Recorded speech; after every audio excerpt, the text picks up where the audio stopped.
Hello, everyone, and welcome back to the Business 411. I'm your host, Elizabeth, and I'm very happy to have you guys here for another episode. Today's guest is Mr. Carlyle Grant. He is a digital marketer, a speaker, and most importantly, the founder and managing partner of Digital Danes. Digital Danes is a creative agency that provides social media and digital marketing solutions for its clients. In today's episode, he shares the early stages of establishing his business, his thoughts on mentorship, and the importance of not comparing yourself or your journey to anyone else's. Without further ado, let's get into today's episode. Hey Carlyle, how are you? How is your day going so far? Hey, a little busy, but it's going good. Okay, cool. All right. So let's just get straight into the discussion. Can you introduce yourself to our audience and tell us a little bit more about what Digital Danes is? Okay, my name is Carlyle Grant. I am 26 years of age, and I am a managing partner for a creative agency called Digital Danes, where our mantra is we're aiming to be your brand's best friend. Um, the name Digital Danes, came from the Great Dane, which is a very tall, big dog. So the idea was that we wanted to be the quote unquote big dogs in the digital marketing space. And then, dogs are man's best friend. So we said, okay, we want to be brand's best friend. Okay. Yeah, so that's pretty much how the concept came about. And then we just started to get really creative with it. So we call all our client projects, our portfolio, our paw prints of success. Yeah, we just went really into the whole theme, you Hmm. know. Okay, so you said you're the managing partner, but I heard you Right. say we. So does that mean you have a business partner? Yes, I do. Okay, so how did that come about? What were you doing before you started? Were you going to school? Were you in another job? What was that looking like?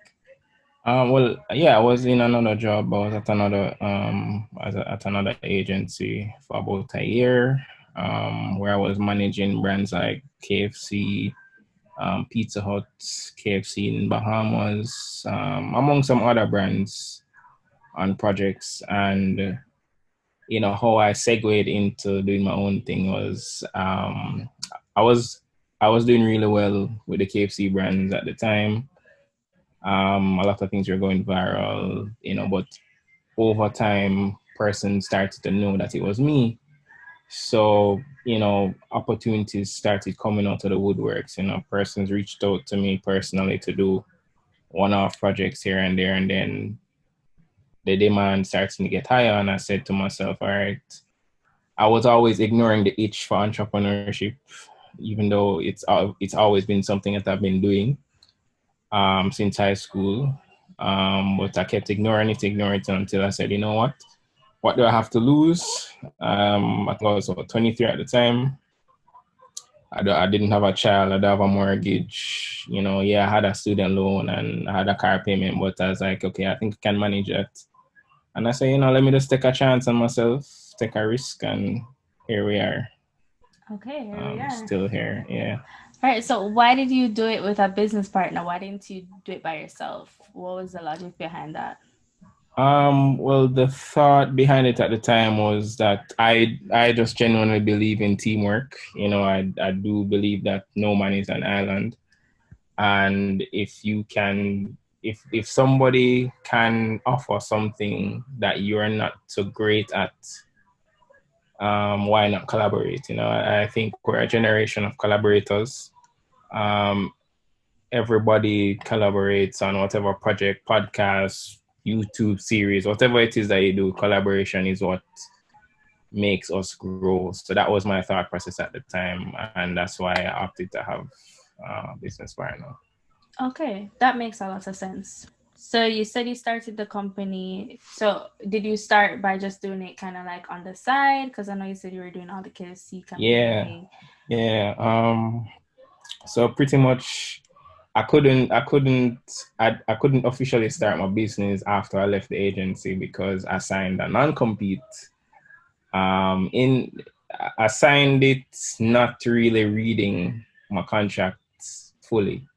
So, just want to tell persons, if you do work at an agency or you do work somewhere, ensure that you review your contracts. I was just very eager to get the job at the time, and it was off good faith because it was a mentor that had put in a word for me for the opportunity. So I never really looked through too much. So I signed it. Then when I was ready to leave, I realized that there was a non-compete for, I think, 6 months.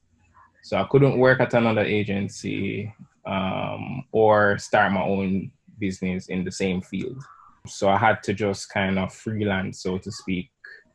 And that's how I started to do a little couple things here and there until the time was up. And then I decided to like, oh, we need to go official now, like really get things in place and make this a brand name and get partners together and so on and so on. So yeah, that was the journey pretty much in a nutshell. Okay, so you say you had that 6 month period, or approximately 6 month period, where you just kind of had to do a little freelance stuff, and then you had to make it official. So, what were some of the things that you did in those early stages to make things official and start getting the word out there that you started something and this is it now? Well, first thing we did was come up with a name. It took a really long while to come up with it because we really wanted it to be something very creative, something that would stand out. We never wanted to just be something boring, and something with a story, because a true marketer is a storyteller.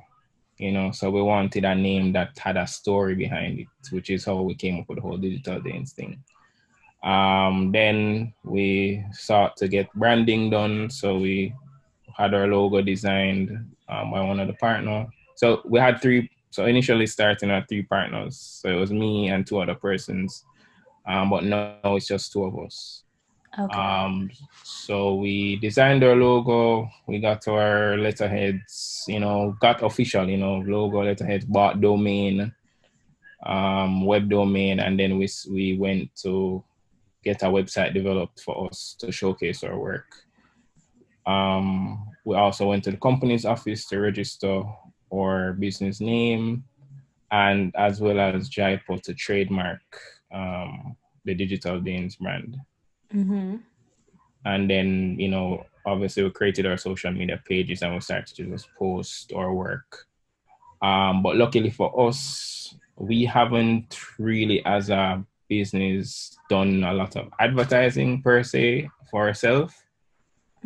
Because majority of our projects or work would have come from referrals, Okay. which would tie into my personal brand, or if my other partner knows anyone, because I kind of join my personal brand with my company, so people know what I do personally, and then I will get a call and then it filters into my business.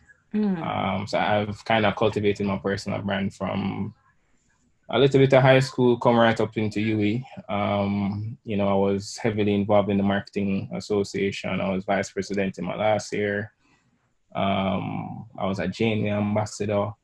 So persons would have known me as a marketing guy from them time there, and big in social media. And it just segued into me just getting calls. Oh, Carlyle, I want to be a part of this project. Oh, I saw you post about this. I have this company that is needing assistance. And then that's why it just went on like that. And then word of mouth spreads. And yeah, but my current mentor has told me time and time again that right now we're kind of riding off a wave of luck in the referral department. So we need to start, you know, structuring ways where we can actually start getting more clients. So, we're in the process of just some more structuring where we can start doing that and expand. Yeah, yeah. I mean, word of mouth marketing, I think, really works when you're doing something like this because your work basically speaks for itself. But, Correct. in the long term, of course, you probably want to invest more into Right. advertising. Right. Especially if you're trying to, because for me, I'm not trying, this is not just a hustle for me, it's not just a thing to make money. I'm actually trying to build a business. I want it to reach a stage where I don't need to come into work anymore. I wanted to reach a stage where I have a whole building filled with a team that I can trust to get the work done, or my only aim of the business is to not do the work, but just go out there and get more clients. So we have to set, if that's your goal, you have to set certain structures in place to ensure that it flows in that way. So that's their main goal right now, because a lot of people are, yes, they have the skill sets, and yes, they have the know-how, and they're getting a lot of work, but they're not thinking about making their quote unquote hustle into enterprise, into a business. Right. So I think so that's my goal ultimately. Okay, that's a good goal too to have. So you describe Digital Danes as a creative agency, Right. and on your website it says that you apply first world standards to solve third world challenges. Um, so what exactly are the specific services that your company offers that helps you to embody that vision or that description? Well, really, just expounding on that statement, which I kind of think we need to change it a little bit. Is really just looking at current strategies and current uses of creative work and employing it in Jamaica, because there's a little old saying that says that Jamaica is 2 years behind the rest of the world. So we benchmark what entities abroad are doing and try to bring it here, and just try to be as creative as possible and not thinking limits. But then our services then would include primarily social media management, digital video production, graphic designing. We do digital marketing overall as well. So you Google Ads, the SEO, all of those things. We can get websites done as well, and we're looking to expand as we grow. We have a small 5-year plan that we're working on. As we grow, we want to venture into other digital offerings as well. I won't say right now, but that's coming. Okay, cool. So who are your main persons in your clientele? Do you mostly deal with individuals or companies, or is it a mixture of both? It's essentially a mixture of both, but ideally we'd want to have more companies as clients. I find that it's easier to work with companies, as well as it's just a better comfort zone, I think. Yeah, more structure where that's concerned. Right, right. Okay. But right now we're not really denying anyone who approaches us, or if there's an opportunity to work with somebody. No, we're not saying no. Right, right. I understand. So one of the things that I know entrepreneurs always talk about is that you can have, the passion or the love for whatever you're doing, but then Mm-hmm. there's also the administrative side that many people don't Mm-hmm. account for. Mm-hmm. So are you using outside services for like accounting or legalities, or are you doing that internally?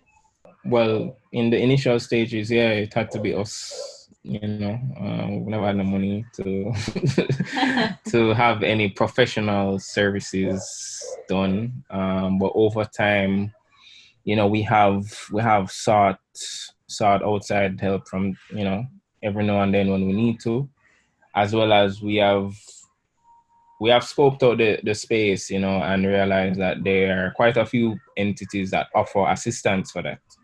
So, DBJ does a lot of grants for small businesses, um, you know, for if you want a business plan to be done, if you want your financials to be sorted out, if you want a website to be created, they offer grants for small businesses once you can show that you're registered, once you can show that you're functioning company, and they give you that money for free. And you apply for it. You don't take long to get a response, and you can help yourself to grow. Mm-hmm. So we have actually gotten 2 grants for that. for business plan and financials, which we have used to, aid us. So there are resources out there if you find that you're not at the stage yet to pay a top firm to do certain things for you, you know? Okay, so going now deeper into the day-to-day of the business and such, can Mm-hmm. you share an experience that you've had with a client or something that stands out to you throughout the whole process, that basically like a proud moment that you've had dealing with a client so far? Hmm. You have to think about that one. I mean, yeah, 'cause there are quite a few. Yeah. All right, well, one in particular would just be generally we had a client. They didn't have much social media presence when we got in touch with them. There was no brand look and feel. There was nothing really. It was just one of the directors making posts, and she was very up in age, I should say. Um, so when we came on board, we totally transformed the brand. Um, we started, it's an NGO, so started using a lot of data. They had a lot of data on violence and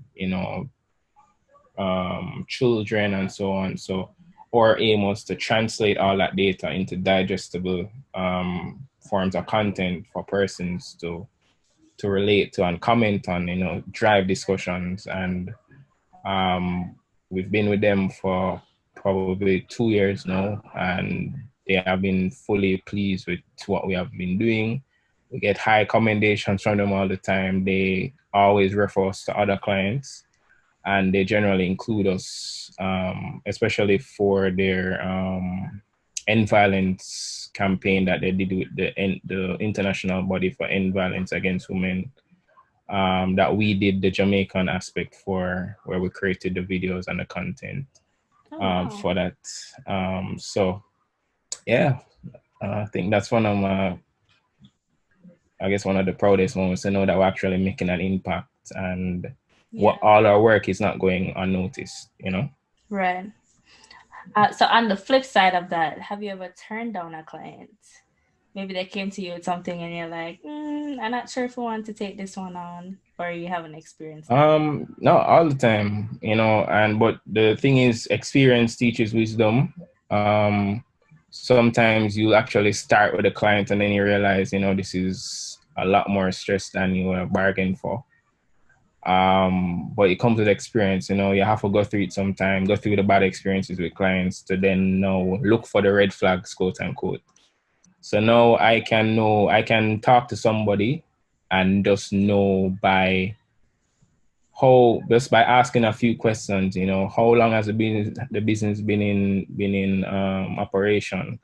Do you have any plans outside of social media? Because like a lot of these people, they just feel like social media is the only thing that is gonna get them sales, and then they hold you accountable when they don't get sales. And marketing is not sales. Yeah.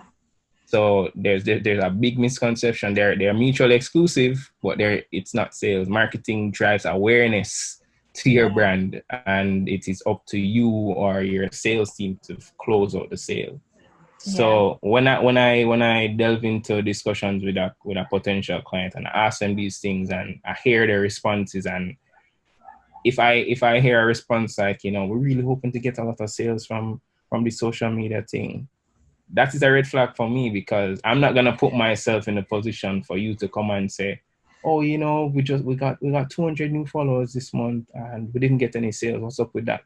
So we're not gonna pay you any money. Mm. No, you Oh get me? wow. Like, no.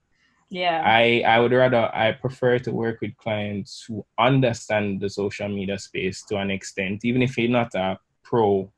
You understand the purpose of it for and what it can do for your business, and then you align it with all your other marketing efforts.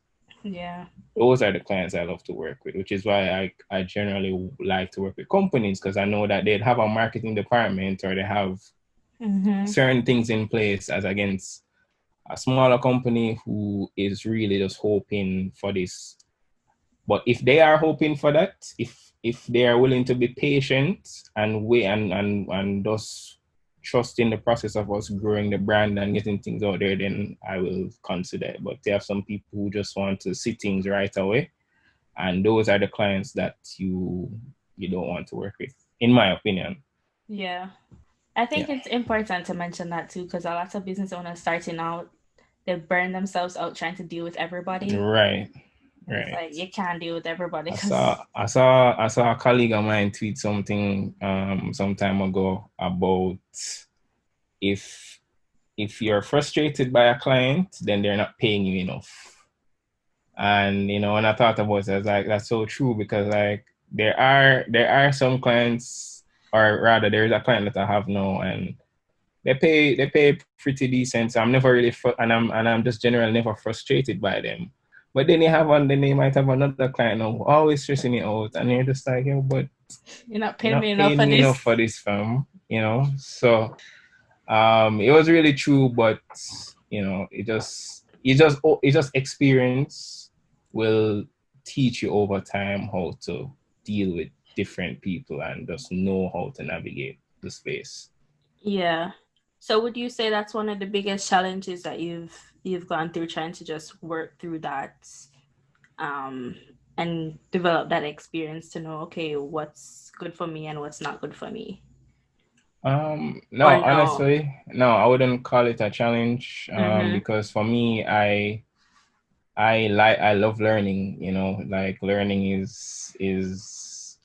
excites me. So I don't just wait on the experiences to happen. So I try to Google a lot of stuff. I try to read a lot of books. I have my mentor that I ask a lot of questions, and I get perspectives. I I know a lot of people in the industry who have agencies as well, that I would have interacted with them at some point. So I try to just absorb all the knowledge that I can. I don't wait on the experiences to come. I kind of just take initiative and try to read, try to get knowledge, and then when the situation arises now, I can be like, oh, okay, this is the type of situation where now I need to know how to this, that. They say that the wisest people always get always seek information from people who are wiser than them. So Mhm. that's how I approach life in general, pretty much. So basically just trying to be proactive and not Yeah, reactive. yeah, for sure. Okay. I noticed that you mentioned your mentor a couple times. Hmm. How did you go about building that relationship or forming that relationship to have a mentor? Because so many people want one and don't know where to start. Yeah, that it's so crazy to me that people think that getting a mentor is so hard, because how I look at it is it's a give and take, you know. These people are humans at the end of the day, and everybody wants to feel important. No matter how high up in the hierarchy you are in life, everybody wants to feel important. Just if you approach somebody and tell them that you really look up to them and you really think that they are the goat, and there's so much you think you can learn from them, that's you making them feel good. That's you making them feel like, wow, this. They're probably like, wow, me. They're probably like, Yeah. wow, I can't believe you actually thought. Even if they're on the highest pedestal in life, and they're probably not even. They're just probably so shocked that you even thought to approach them. Mm-hmm. And in a lot of cases, that is what happens. So but the perception is, because of their stature, you think they're unapproachable, which will always be the downfall of many people. But what you can do, or rather what I did, is I just made a list of persons who I know of, or in particular industries, or particular interests that I have, and I just made a list of persons. This was in the initial stages, and I just formulated email asking, just introducing myself Mm-hmm. and requesting and just stating that I feel like I'm in a stage in my career where I need additional guidance to progress, just to grow. Yeah. I can't just have faith on my own accord. I have to be proactive, as I mentioned, and seek to grow. Not just wait on the growth to happen on its own. So I told them that, and then I also requested a monthly meeting, and just to show them that I was serious about their time. I just told them that I would have an agenda each meeting, and it will be in a set time, and we can go over the things from the previous meeting or whatever. And you can always mention if this is not something that you can fit into your schedule. I'd love the opportunity to get a one-off discussion every now and then. Yeah. Then I'll try to get something out of it. Not try to leave the discussion with something. So I would have sent out an email or two, and then I would have gotten a response. And then I took it, and then I met them, and then I took it from there. Okay. So currently, and that's the thing, it's just a law of averages. If it's just like you send an email to, you have a business, right? And you're selling products, and you send an email to 100 people or 1,000 people, you must get at least one sale, I think. Yeah. Somebody must respond and be interested. So it's just a lot of averages. And when I do speeches at schools or stuff, or I'm speaking to males, I usually use this analogy that it's just like you're looking at a girl. You send a DM to how much girls, and maybe most of them won't respond to you, or they probably think this is something that you said to all the girls, but somebody might respond, and you might just get her, get to date her, or whatever the case is. Okay, so that's the winning strategy. Possible. It's possible. Okay. But yeah, on a serious note, don't be afraid to approach anybody if you think that they fit the mold for mentorship to you. And also what you'll realize too is that not everybody who you think is great and doing a lot of things is ideal for mentorship. It's not everybody is able to share knowledge and share it in a way that it can be taken and applied. Yeah.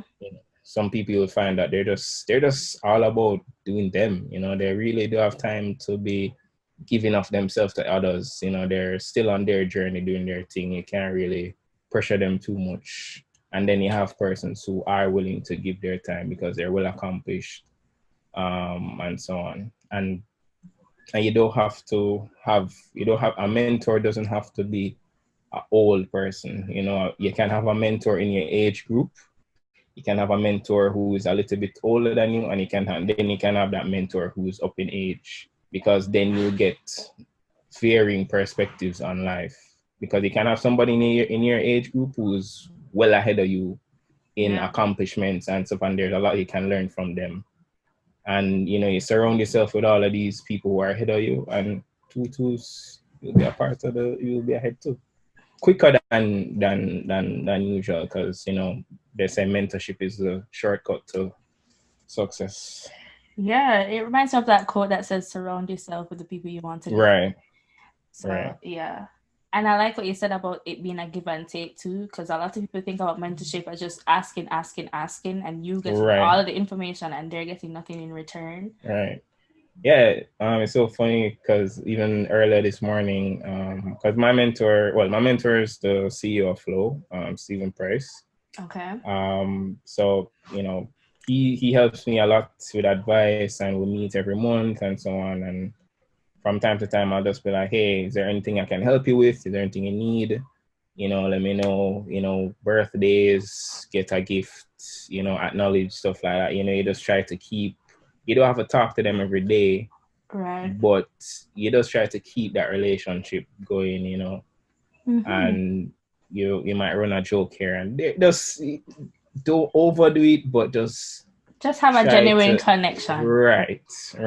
Try to think of what can I do to maybe help them, or what can I offer them that is within my range, that can further our relationship. Don't beat yourself up, but just really just take your time and think. And yeah. Okay, cool. Thank you for sharing all of that. No problem. So, reflecting on your journey thus far in Mhm. entrepreneurship, what effect would you say your business has had on your personal life? um, I mean, it has affected my personal life, but I have no regrets. You know, I'm not as social as I once was. There was a time when every pan knock I was there. Mm-hmm. But it has forced me to grow up, I guess. It has forced me to look at life differently and just think more long term than short term. Mm-hmm. You know, a lot of the things that I do now is not for now, is for a couple years down the line. So like for example, yeah, everybody is on this, oh, I want to get rich by 30 goal and blah blah blah, all sort of quote unquote goals. Yeah. But my thing is there's life after 30, you know. If I'm not rich by 30, I want to put the things in place now that will get me rich by 40, get me rich by 35. You know, my journey.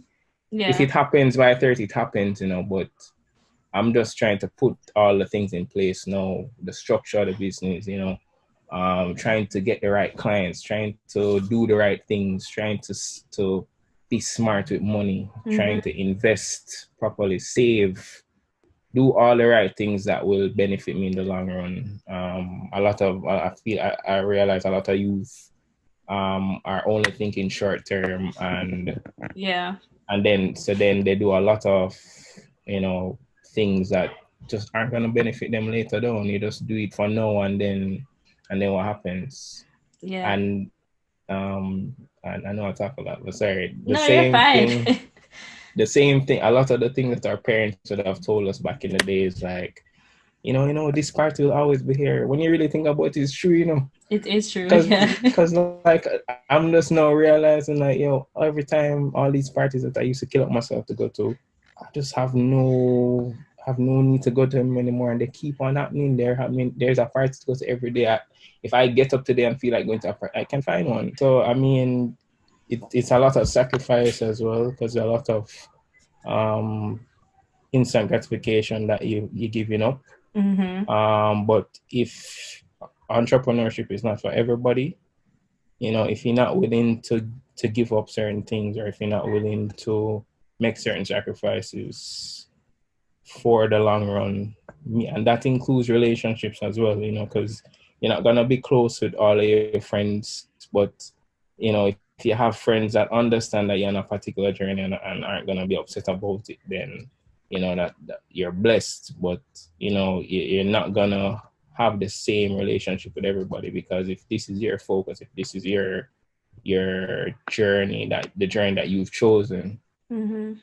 you have to ride it through. Yeah. And things are gonna get dropped. It's just part of it. But I just generally, even family too, but I just generally think that it will all work itself out once you have a vision. It's like you're at this point now in life, and you just know you have a vision for yourself and where you see yourself, but you don't really know what's gonna happen in the middle. You don't really know what's gonna happen between point A and point B. Yeah. But you know what you have a decent visual of what point B is gonna be like. And I feel like once you hold on to that, everything will just work itself out. The journey will just start unfolding itself once you're proactive and you try to do the right things. So Yeah, I think that's a good point of view. But where many people go wrong is that they try to put a mhm. time limit on it. Right. So yeah, as you're saying, they want to be rich by 30 or 40. Like, who says you're gonna do that? Exactly. And what I have noticed as well is, like, there are a lot of older people who, yeah, you see them driving Audis and you see them driving this and that, Took but years they to. never got it at no 30. They got that, like, they just start living life at about 40, or late 30s or whatever, but they still put in a lot of work Yeah. to get there. But once you get there, it's just cruise control, Mm-hmm. it's your best life. Yes, one and two will make it by 30, and one and two will do a lot of unscrupulous things to get there as well. But you can't watch everybody. Your journey is unique to you. Mm-hmm. You know, your journey is unique to you. If you have selected a certain path, then you just have to ride it out. Yeah. Consistency. Mm-hmm. That's true. Okay, and you said there's nothing that you regret or wish you'd done differently. You're cool with everything or no? Um, no, I don't have any regrets. Everything taught me. Everything unfolded itself in the way that it should. You know, I learned all the hard parts, all the things that I should not have done, all the mistakes that I would have made.